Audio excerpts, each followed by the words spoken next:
Actually, there's another issue which has come up in my own research, and it relates to the fact that many people consider it a bid'ah to go into congregation and pray the Qiyam al-Layl. And this started in the Khalifate of Umar radiallahu anhu, may Allah be pleased with him. Could you comment on this? People have a misconception that Hazrat Umar, may Allah be pleased with him, he was the one who started this congregation Salah, Qiyamul Layl during Ramadan. It's a misconception. But in fact, it is he who revived the Sunnah of the Prophet. As I mentioned earlier, in the hadith of Sahih Bukhari, volume number 3, in the book of Taraweeh, hadith number 2012, that the Prophet was the person who offered Qiyamul Layl, people joined him in congregation and he allowed it. Then later on, next night, the whole mosque was filled.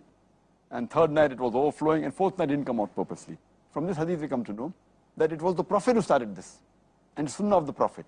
But at the time of Hazrat Abu Bakr, may Allah be pleased with him, there were hardly any people who prayed that.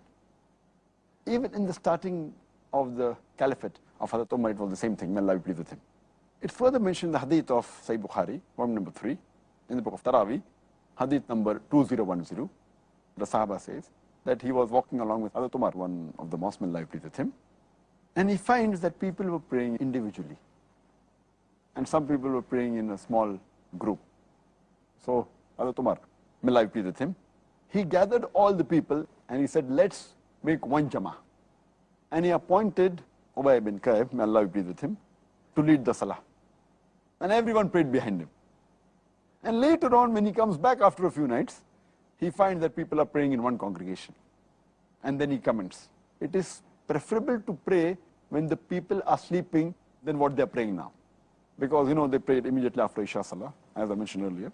So praying the Qiyamul Layl in Ramadan, what people call as Taraweeh, it's preferable to pray the last 1/3 of night. But if you pray early also, it's no problem. Now coming back to the question, when he said that it's an excellent bid'ah, people misunderstand the statement.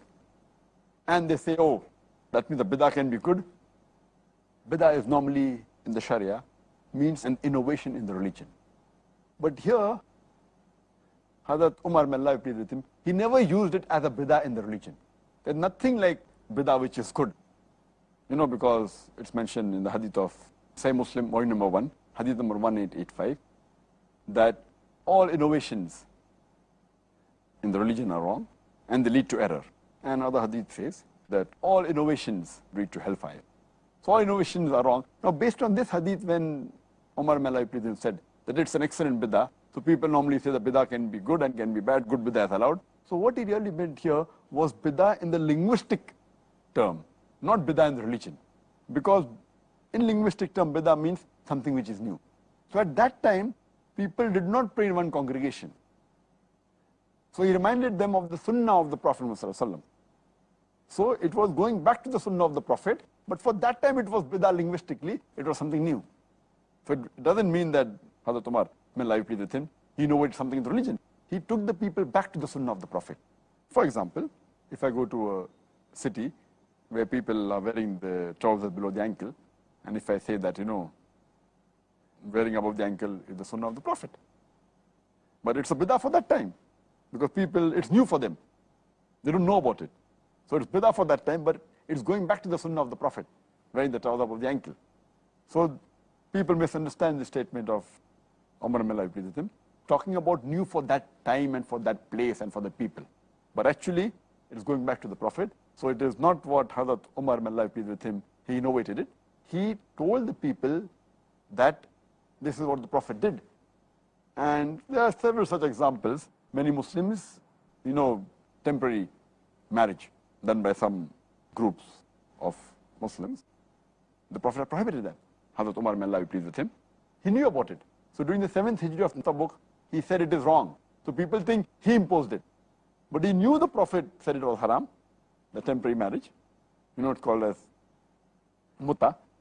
So just because he implemented the Sunnah, which very few people knew at that time, and he was there when the Prophet said that muta, temporary marriage, is haram, people think that he brought it into the deen. It's going back the Sunnah of the Prophet. Hope that clarifies. Well, Jazakallahu Khairan, Zakir.